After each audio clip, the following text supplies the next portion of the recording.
أعوذ بالله من الشيطان الرجيم بسم الله الرحمن الرحيم الحمد لله رب العالمين الصلاة والسلام على أشرف الأنبياء والمرسلين خاتم النبيين أبي القاسم محمد وأهل بيته الطيبين الطاهرين المعصومين أما بعد بسم الله الرحمن الرحيم إن الله يأمر بالعدل والإحسان وإيتاء ذي القربى وينهى عن الفحشاء والمنكر والبغي يعظكم لعلكم تذكرون السلام عليكم ورحمة الله وبركاته.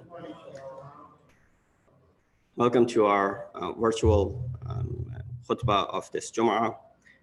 All of you who are joining us online, I keep on giving this, reminder that this khutbah will not replace you being here physically and being part of this Jum'ah, and then the 2 rakat salat, which is to be performed afterward. So you cannot do that individually.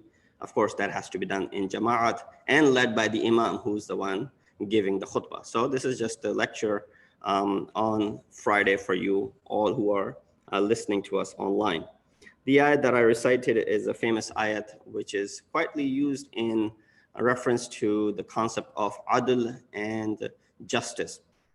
We find that the concept of justice in Islam, especially in these days that we are going through, where we find injustices, we find how some individuals are unjust, some organizations are unjust, and then some regimes are unjust, some countries are unjust, and you see this widespread injustice around, and some minorities are affected here and there, and that is something which is we need to look at it from the perspective of Islam.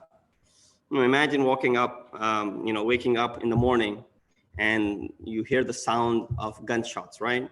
A man has just been killed. You pass by a home where you hear some children crying, orphaned, and left alone to suffer because the crimes of other people. On the other side of the town, you witness a home that has just been robbed and its residents thrown out mercilessly.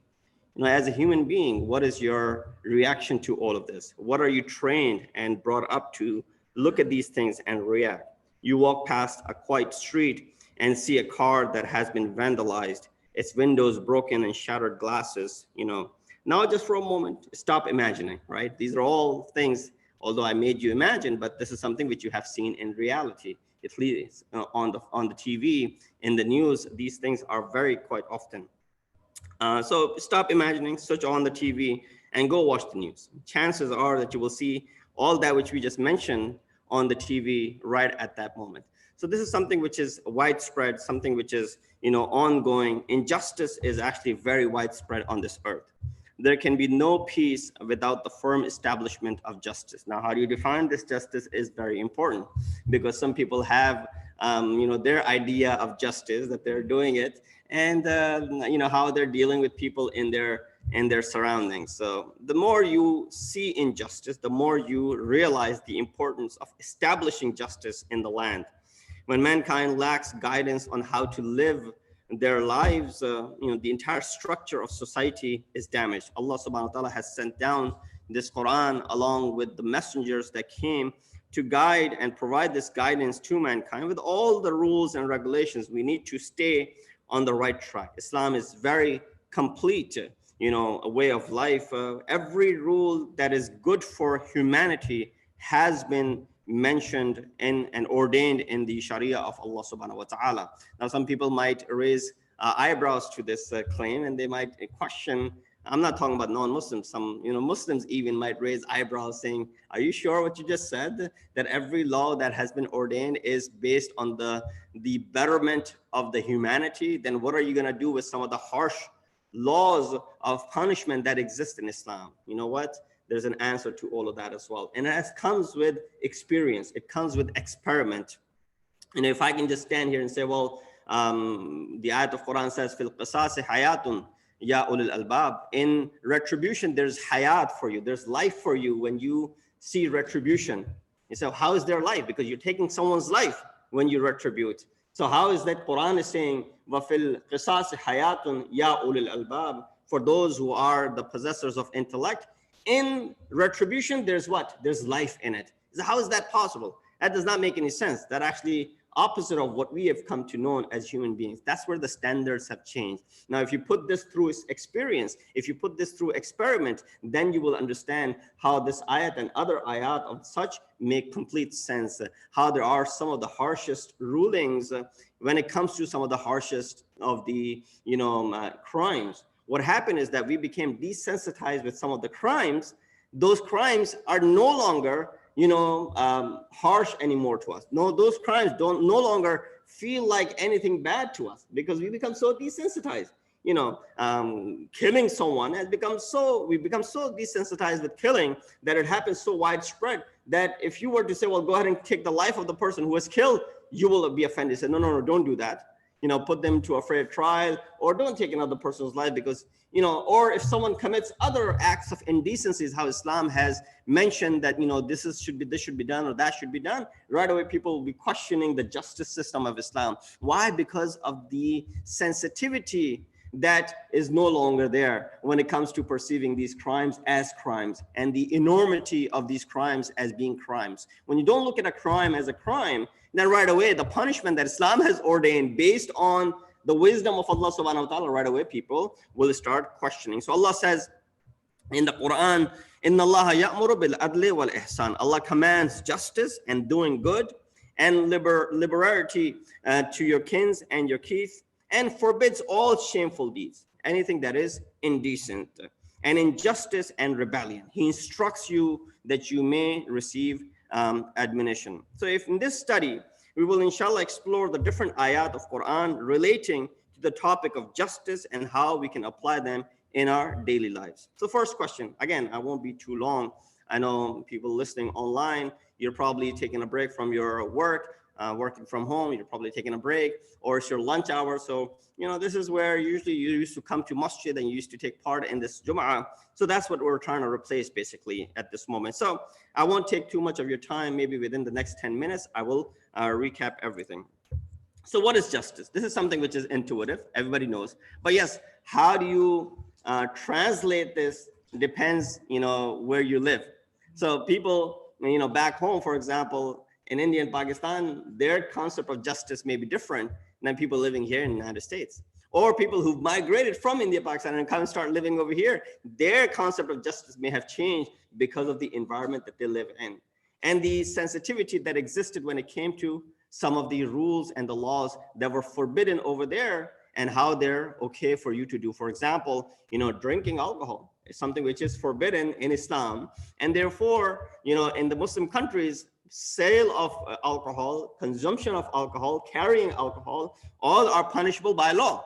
But you come and live in this country, some of us, unfortunately, we end up drinking it. Some of us, unfortunately, if we don't drink it, we end up working for it. We end up supplying it. We end up, selling it. All of that, which is haram, forbidden. You cannot, have anything to do with alcohol, pork, and as well as the tools of gambling. This is something which is absolutely forbidden. So we end up doing work for it. Now, if you're working in an industry which is selling this, are you going to be sensitive about the punishment of it? This is how your sense of justice is going to change. So don't look at it from that perspective, how the sense of justice was there. No, justice is the same throughout the globe. It is one and only. And that's why the Almighty Creator sent it for all of us through his messengers. So we look at what is justice? The quality of being just, fair, the principle of moral rightness, equity, and conformity to moral rightness in action or attitude. So, being the same, conformity between the moral rightness in action and as well as in your attitude. Righteousness, conformity to truth, fact, and sound reason. So whatever is truth, you conform with that. Whatever is a fact, you conform with that. And whatever is a sound reason. So the Islamic definition of justice comes under the same categories. Justice, as defined in the Holy Quran, commands mankind to behave in a fair and just manner. Now, these are very often, nonchalantly used words. Fair, be fair, Some person would be commanding you to do something haram and say, be fair in doing this. How can I be fair when you're commanding me to do something which is, for example, altogether haram? So behave in a fair and just manner. Allah subhanahu wa ta'ala has commanded us to protect the rights of others, to be fair and just with people, to side with the one who is under oppression, to help and be fair with the needy and the orphans, and to be just, and also not go beyond the boundaries set by Allah subhanahu wa ta'ala. That's what happens a lot of time, that we either become too possessive of it, that we go beyond the boundaries that are set by Allah subhanahu wa ta'ala. If he's giving you leniency in certain areas, we're going to go across that boundary. We're going to be more strict. Strict than even Allah subhanahu wa ta'ala wants us to be strict. So we've seen that in some of the ideologies which are working under the name of Islam. For example, the Wahhabi ideology, right? They go way beyond what even Allah subhanahu wa ta'ala has given as, something to be haram or forbidden or bid'at. No, they've gone beyond that. And for them, the level of something being forbidden and the punishment of it, it's just above and beyond even what Allah subhanahu wa ta'ala has said. And this is something which is proven through Quran. So even with our enemies, you should not go beyond the boundaries that are set by Allah subhanahu wa ta'ala. Even when you're treating a criminal, you should not go beyond the boundaries that are set by Allah subhanahu wa ta'ala. Remember Amir al-Mu'mineen when he was struck by the sword of Ibn Muljam. This was his prerogative that he could have let go of this prisoner or he could have given the retribution. But to be just, Imam is just, he has to set the example. He said, Zarbatan bi zarbatan. Strike him once for the strike that he had given to me. Now, if he dies because of that blow, then be it. If he doesn't die, don't go ahead and kill him for that. And then also, Imam, this was his love and mercy. He said, why do I hear someone is moaning? He said, the person, Ibn Muljam, his hands are, severely tied. Imam said, loosen the rope. He said, Imam, this man just struck you. He said, no, loosen the rope. Why? Because I don't want even my enemy to be suffering in this way. But that was his prerogative. That was his choice, showing how merciful Imam he was. So we see that, in different situations, even with your enemies, we are required to be fair and just in all circumstances, and in all situations, we must establish justice in society. This is the law of our Creator. He says, Inna Allah ya'murukum an tu'addul amanati ila ahliha wa idha hakamtum bayna an-nas an tahkumu bil adl. Verily, Allah commands you to that you should render back the trust to those it belongs to and to whom they are due. And when you judge between men, you judge with justice. So justice is the law of Allah subhanahu wa ta'ala. If you want to emphasize on it, you look at the concept that the first thing that a child is taught is what? Tawheed. What is he taught right after Tawheed? Adalat. That before we even go to the concept of Nubuwwat, Imamat, and Qiyamat, this has to be established that Allah is just. This has to be established that He's one. His unity, His oneness is established. That's the first and foremost thing that we believe in Tawheed. And right away, after when we have established this Tawheed of Allah subhanahu wa ta'ala, what do we talk about? We talk about that He is just. He is Adil. So there's a lot of discussion in this reference. I'll go through it very quickly in the next couple of minutes. So justice is the law of Allah. Establishing justice is the law of Allah, is the part of the balance which Allah subhanahu wa ta'ala has created. Surah Rahman, Allah describes how He has created balance of justice and why He has created that balance. He said He raised the heaven high and set up the balance, declaring, do not infringe the balance, maintain the weights with justice, and do not shorten the balance. The importance of maintaining it, importance of not lessening it or making it heavier. Number one, Allah has created the balance of justice in this world. This is His divine law, so we cannot go against it. Number two, we are not permitted to transgress against the system of balance that Allah has created. Number three, Allah has commanded us to establish weight and justice and ordered us to refrain from falling short in keeping the justice. So the concept goes back to Allah being just. Everything emerges from Him. He set this law in Quran, and therefore this is something which is all obligatory upon us. I want to bring you towards the conclusion, the ultimate justice. As we discussed earlier, there are times when people do wrong And this is probably the gist of it. So I would like, all of those who are listening online to pay attention to this portion of it. That as we discussed, there are times when people do wrong in the world and get away with it. Happens all the time, right? In fact, sometimes, even if our crime is not devastating and affecting the society, but we want to get away with it. God forbid, for example, if we have done something when it tax related, Allah, I hope I get away with it, right? I hope I don't get caught, for example. You make this law. Although, you were wrong and you should be retributed. Because if there's no retribution for you, and if you're not punished for what you did, then this will ease your path for doing the same mistake tomorrow. You will be easily committing this crime again. You will say, although at the moment, I will never do it again. I'll never do it again. What does the criminal say? When they're caught, what do they say? I'm never going to do this again. Forget about the criminals. I'm talking about kids at home. You catch them do something wrong, and you say, you did something wrong. He said, I'm not going to do it again. I'm not going to do it again. And if you let go of them from the very beginning, you say, sure, koi baat nahi beta, that's okay. What happens?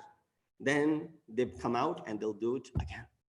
This is where important to understand the concept of retribution. So sometimes, people do wrong in this world and then they get away with it. Sometimes criminals commit crimes and no one brings them to account. There are times when wrongdoers commit their evil deeds in the darkness of age and no one witnesses their crime other than Allah subhanahu wa ta'ala. And so we believe in the justice of Allah subhanahu wa ta'ala, that he will give retribution to them. As Allah himself created the balance of justice as his law in this world, Allah will not allow anyone or any injustice to happen without bringing that person to account.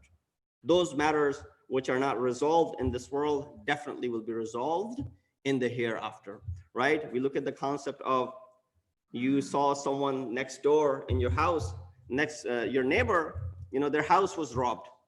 There was a robbery in their house. Police is all around. You wake up in the morning and say, what's going on? You see that, someone comes and tells you, there was a big robbery in their house. Now you feel that, man, this guy lives next door to me. If he's robbed, then I could be robbed tomorrow, right? So there's got to be tightened security over here. I feel, you right away, you feel how it could be affected to you, right? So you want what? That criminal, that person who committed that crime to be what? Brought to justice. If he's not brought to justice, if he's not handcuffed, and if he's not punished, or whatever the gender of that person is, she's not coming, then what? He's still wandering around, right? And then he will have the jasarat and audacity to come back and do the same crime again. You feel wholeheartedly that that person should be punished, no doubt, right? What if that person is you? What if that person is someone who is close to you? One of your family members. Now, how do you feel? Should that person be brought to justice? Right away, it changes your perception. That, oh, that's my brother who did it. Okay, I'll speak to him, but I don't want him to be, for example, thrown into the jail. I'll sort it out because he did something wrong, but I don't want him to be severely punished. Right away, our mentality changes.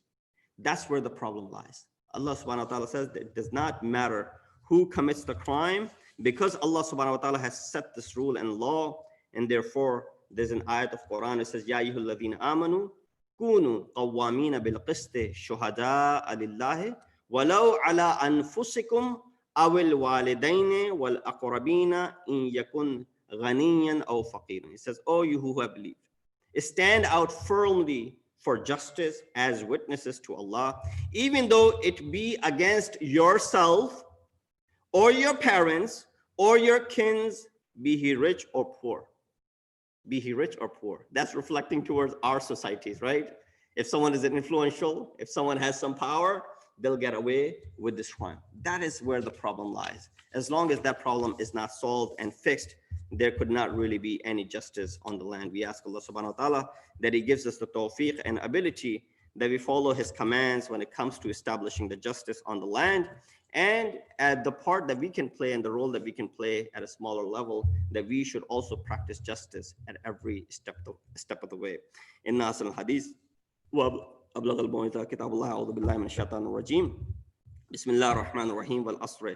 Inna al-insana lafi khusr illa alladhina amanu wa 'amilus solihat wa tawasaw bil haqqi wa tawasaw bis sabr.